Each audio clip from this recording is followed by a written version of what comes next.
Hello दोस्तों, आप सभी का रिजल्ट नंबर 1 पर स्वागत है। आज हम पढ़ने वाले हैं ज्योमेट्री। अब ज्योमेट्री में हम ट्रायंगल पढ़ने वाले हैं कि त्रिभुज क्या होता है। अब त्रिभुज जैसे बहुत सारे प्रकार के होते हैं, तो आज हम ट्रायंगल के बारे में जितनी सारी जानकारी होंगी आपको सिखाएंगे। तो आप वीडियो लास्ट तक जरूर देखना। तो चलिए वीडियो स्टार्ट करते हैं। अब सबसे पहले त्रिभुज त्रिभुज होता क्या है। अब त्रिभुज जो होता है वो तीन भुजाओं का एक बहुभुज होता है। त्रिभुज जो होता है वो तीन भुजाओं का बहुभुज होता है। जैसे एक भुजा, दो भुजा, तीन भुजा। वही कह रहा है कि त्रिभुज जो होता है तीन भुजाओं का बहुभुज होता है, जिसमें तीन भुजा होती है, एक भुजा, दो भुजा, तीन भुजा। और तीन कोण होते हैं, एक कोण, दो कोण, तीन कोण। ठीक, तो ये होता है त्रिभुज। अब देखिए, अब यहाँ हमने एक त्रिभुज बनाया है। अब त्रिभुज देखिए, इसमें अब ये इनकी बीच की दूरी ए है, इसकी बीच की दूरी सी है, इसके बीच की दूरी बी है। तो अब इसमें आपको सबसे पहले जाना होगा कि त्रिभुज का क्षेत्रफल क्या होता है। तो त्रिभुज का एरिया होता है, एरिया बराबर 1/2 बेस इंटू हाइट।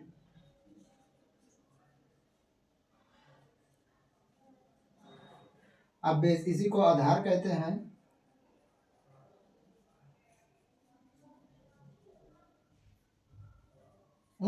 चाहिए। अब देखिए, अगर आप बेस इसको मानेंगे तो आपको ए लेना पड़ेगा। अगर आप बेस सी मान रहे हैं तो आपको इसको लेना पड़ेगा। अगर बेस बी मान रहे हैं तो इस हिसाब से आपको क्षेत्रफल निकालना होगा। अब जैसे इसमें अगर आप ए बेस मान रहे हैं तो इसका क्षेत्रफल होगा 1/2 इंटू, अब बेस ए है, हाइट है h1, तो ये हो गया। अगर आप बेस बी मान रहे हैं तब 1/2 इंटू बी इंटू, अब देखिए ये वाली ऊंचाई कितना है h2, तो ये हो जाएगा। और उसी प्रकार अब अगर आप बेस सी मान रहे हैं तब 1/2 इंटू सी इंटू, अब ऊंचाई हमारी कितनी है h3। तो ये हो गया त्रिभुज का क्षेत्रफल निकालने का सूत्र। अब एक चीज और होता है त्रिभुज में। अब जैसे अगर त्रिभुज में आपको तीनों भुजाओं की लंबाई दी हो, जैसे ए अनुपाते बी अनुपाते सी, अगर आपको तीनों भुजाओं की लंबाई दी हो तो इसका हाइट निकालने का होता है 1/h1 into 1/h2 into 1/h3। अगर तीनों भुजाएं की लंबाई दी हो तो आप ऊंचाई 1/h1 1/h2 1/h3 ये तीनों बराबर होते हैं।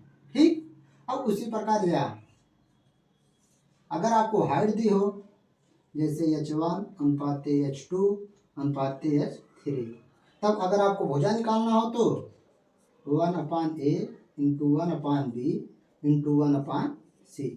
तो इससे आपको अगर ऊंचाई दे रहे तो आप भुजाओं की लंबाई निकाल सकते हैं, अगर भुजा की लंबाई दी रहे तो आप हाइट निकाल सकते हैं। तो ये होता है त्रिभुज का थोड़ा बेसिक। अब चलते हैं आगे कि त्रिभुज कितने प्रकार का होता है। ठीक, तो त्रिभुज मुख्यतः दो प्रकार का होता है।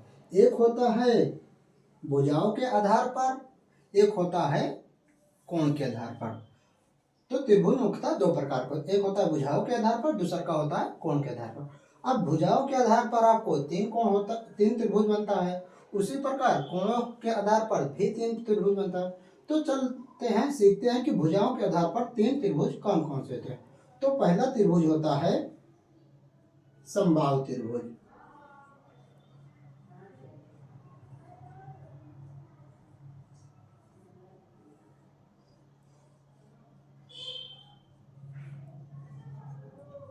अब समबाहु त्रिभुज क्या होता है। अब समबाहु त्रिभुज जो होता है उसकी तीनों भुजाएं बराबर होती हैं।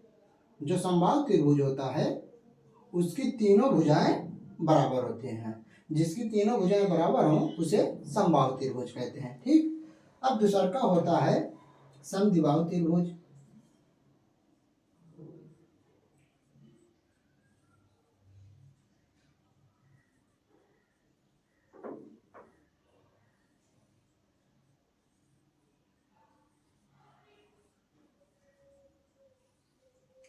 अब समद्विबाहु त्रिभुज क्या होता है। समद्विबाहु त्रिभुज वह त्रिभुज होता है जिसकी दो भुजा बराबर हो, जिसकी दो भुजा बराबर हो।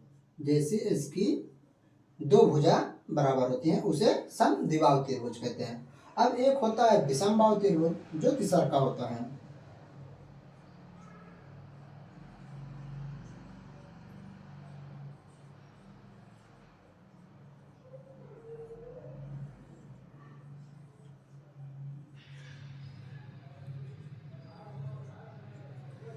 अब विषमबाहु त्रिभुज, विषमबाहु त्रिभुज वह त्रिभुज होता है जिसकी कोई भुजा बराबर नहीं होती, उसे हम विषमबाहु त्रिभुज कहते हैं।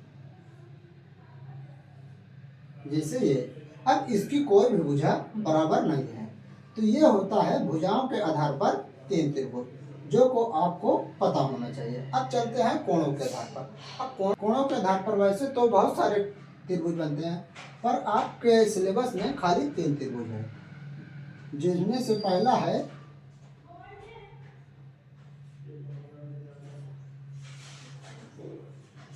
न्यून कोण त्रिभुज।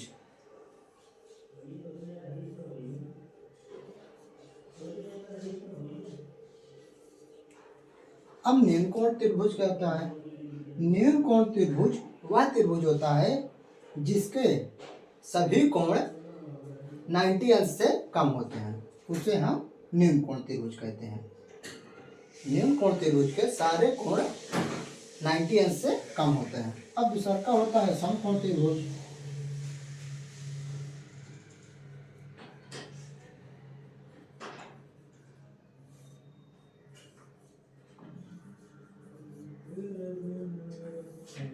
अब समकोण त्रिभुज क्या था? समकोण त्रिभुज में एक कोण आपको 90 अंश का दिया होता है, जिसमें एक कोण 90 अंश का हो उसे हम समकोण त्रिभुज कहते हैं। अब एक होता है, अभी हो गया, दूसरा का होता है समकोण, तीसरा का होता है अधिक कोण त्रिभुज।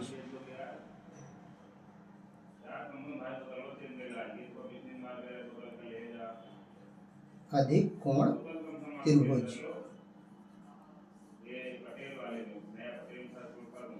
अब अधिक कोण त्रिभुज क्या होता है? अब अधिक कोण त्रिभुज वह त्रिभुज होता है जिसमें एक कोण 90 अंश से अधिक होता है, खाली एक कोण जो होता है वो 90 अंश से अधिक होता है, बाकी सारे कोण न्यून कोण होते हैं। जो दो कोण बचते हैं वो न्यून कोण होता है, उसे हम अधिक कोण त्रिभुज कहते हैं।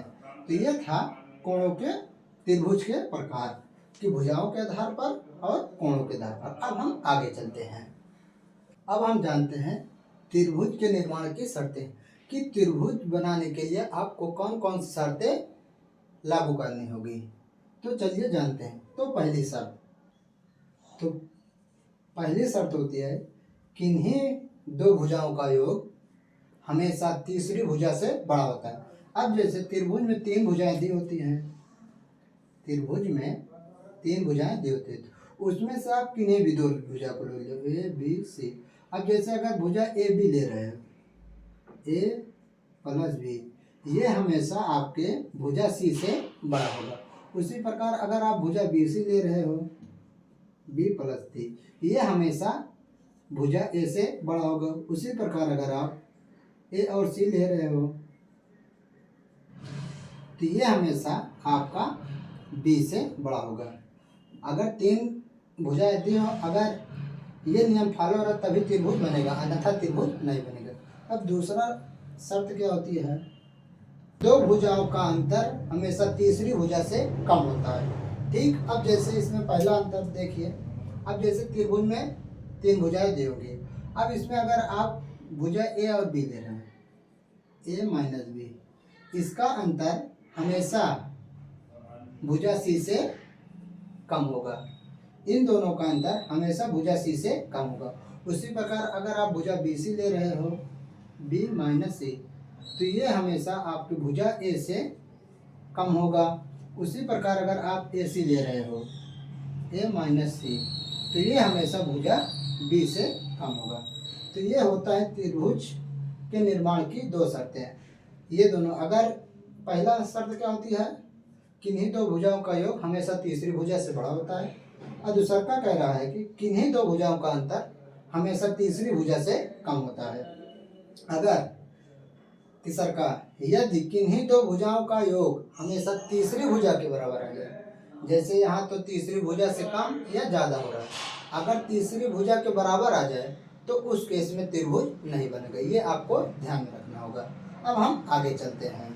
त्रिभुज के तीन भुजाओं के बीच संबंध। जो त्रिभुज की तीन भुजाएं होती हैं उनमें बहुत सारे संबंध होते हैं, तो हम उसको जानते हैं। जैसे पहला होता है न्यून कोण त्रिभुज। पहला होता है न्यून कोण त्रिभुज।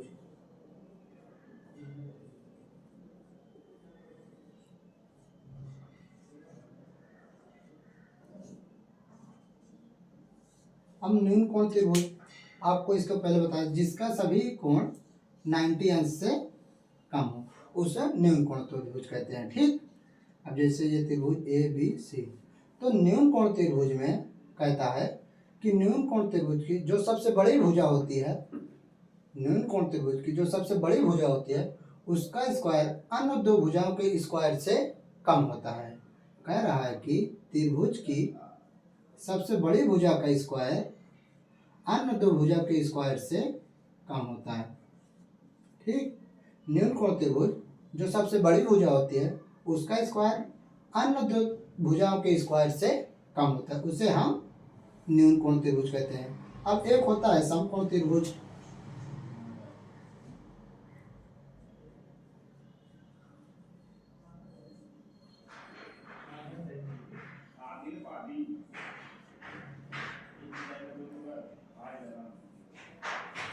अब समकोण त्रिभुज, अब समकोण त्रिभुज में होता है जिसका एक कोण 90 अंश हो, तो उसे हम समकोण त्रिभुज कहते हैं। अब समकोण त्रिभुज में, अब समकोण त्रिभुज में जो सबसे बड़ी भुजा होती है जिसे हम कर्ण कहते हैं उसका स्क्वायर अन्य दो भुजा के स्क्वायर के बराबर होता है। कह रहा है समकोण त्रिभुज में जो सबसे बड़ी भुजा होती है जिसे हम कर्ण कहते हैं उसका स्क्वायर अन्य दो भुजाओं के स्क्वायर के बराबर होता है, उसे हम समकोण त्रिभुज कहते हैं। अब तीसरा होता है अधिक कोण त्रिभुज।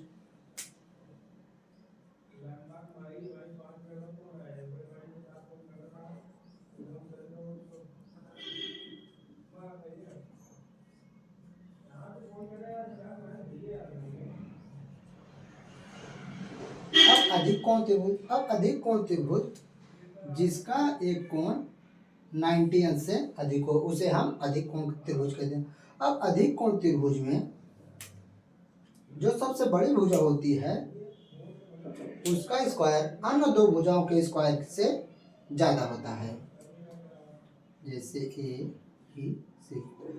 अधिक कोण त्रिभुज में जो सबसे बड़ी भुजा होती है उसका स्क्वायर अन्य दो भुजाओं के स्क्वायर से बड़ा होता है।